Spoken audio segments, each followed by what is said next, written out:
നമ്മുടെ മലയാള സിനിമയ്ക്ക് നഷ്ടപ്പെട്ടു പോയിട്ടുള്ള ആ ഒരു പഴയ ലാലേട്ടനെ തിരികെ കിട്ടിയുള്ള ഒരു സിനിമ തന്നെ ആയിരുന്നല്ലോ അല്ലേ തുടരുമെന്ന സിനിമ. തരുൺമൂർത്തി സംവിധാനം ചെയ്തിട്ടുള്ള തുടരുമെന്ന സിനിമ ഇപ്പോഴും ബ്ലോക്ക് ബസ്റ്റർ ആയിട്ട് റണ്ണിങ് ആയിക്കൊണ്ടിരിക്കുകയാണ്. തിയേറ്റർ ഫുള്ള് ബുക്കിംഗ് ആയിക്കൊണ്ടിരിക്കുകയാണ്. അത്രത്തോളം വൻ വിജയമാണ് തുടരുമെന്നുള്ള സിനിമയ്ക്ക് കിട്ടിയിരിക്കുന്നത്. എമ്പുരാൻ എന്ന സിനിമയുടെ റെക്കോർഡുകളൊക്കെ പലതും മറികടന്നുകൊണ്ടാണ് ഇപ്പോൾ തുടരുമെന്ന സിനിമ മുന്നേറിക്കൊണ്ടിരിക്കുന്നത്.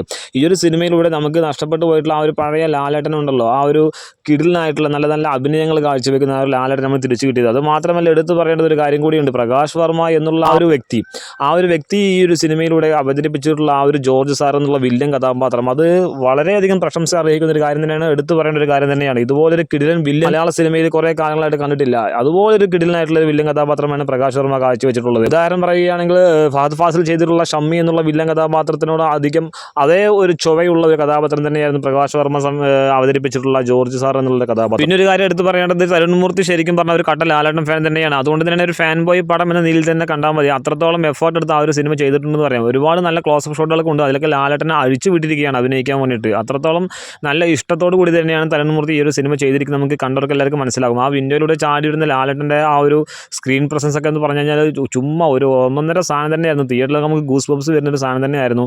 എന്ന് ശരിക്കും പറഞ്ഞാൽ കുറേ കാലങ്ങൾക്ക് ശേഷം ലാലേട്ടൻ്റെ ഒരു പടം കണ്ടിട്ട് നമുക്ക് ഒരു ഗൂസ് ബംപ്സ് ഒക്കെ വരുന്നൊരു സമയം, ഒരു രോമാഞ്ചം വരുന്നൊരു സിനിമ എന്നൊക്കെ പറയില്ല, അത് തുടരുമെന്ന സിനിമ തന്നെയായിരിക്കും. ഒരു തവണ കണ്ടാലും വീണ്ടും വീണ്ടും കാണാൻ കൊതിപ്പിക്കുന്ന ഒരു പ്രേരകം എന്ന് പറയുന്നത് ലാലേട്ടൻ തന്നെയാണ്. ലാലേട്ടന് മൗത്ത് പബ്ലിസിറ്റി മാത്രം മതി. ഒരുപാട് സ്ലിപ്സിലായിട്ടുള്ള ഒരുപാട് ആരാധകരുണ്ട് ലാലേട്ടന്. അതൊക്കെ ഒന്ന് എണീച്ച് വന്നപ്പോൾ തന്നെ സിനിമ ഒരു ഒന്നൊന്നര സക്സസ് ആയി എന്ന് വേണമെങ്കിൽ തന്നെ പറയാം. അതേപോലെ നമ്മൾ ഈ പടത്തിൽ ലാലേട്ടനെ എത്രത്തോളം പ്രശംസിക്കുന്നു അതേപോലെ പ്രശംസിക്കേണ്ട ഒരാൾ തന്നെയാണ് ഇതിൽ വില്ലൻ കഥാപാത്രമായിട്ടുള്ള പ്രകാശ് വർമ്മ. പ്രകാശ് വർമ്മയെ ഈ ഒരു സിനിമയിൽ ഇൻട്രൊഡ്യൂസ് ചെയ്തിരിക്കുന്ന രീതി അല്ലെങ്കിൽ പ്രസന്റ് ചെയ്തിരിക്കുന്ന രീതി വളരെയധികം മനോഹരമാണ്. അദ്ദേഹത്തെ കാണിക്കുന്ന ആദ്യത്തെ തുടക്കത്തിലായി ഇൻട്രോ സീനിലടക്കം വളരെയധികം ഒരു സ്നേഹമുള്ള മനുഷ്യനെ പോലെയാണ് കാണിക്കുന്നത്. എന്നാൽ പിന്നീട് അങ്ങോട്ട് സിനിമ മൂവ് ചെയ്തുകൊണ്ടിരിക്കുമ്പോൾ പ്രകാശ് വർമ്മ അവതരിപ്പിച്ച ആ ഒരു ജോർജ് സാറിന്റെ കഥാപാത്രം സ്നേഹമുള്ള കഥാപാത്രമല്ല, അത് ശരിക്കും കട്ട വില്ലനിസം തന്നെയാണെന്ന് കണ്ടിരിക്കുന്ന പ്രേക്ഷകനെ കിളി പറത്തുന്ന തരത്തിലായിരുന്നു അത് അവതരിപ്പിച്ചു വെച്ചിട്ടുള്ളത്.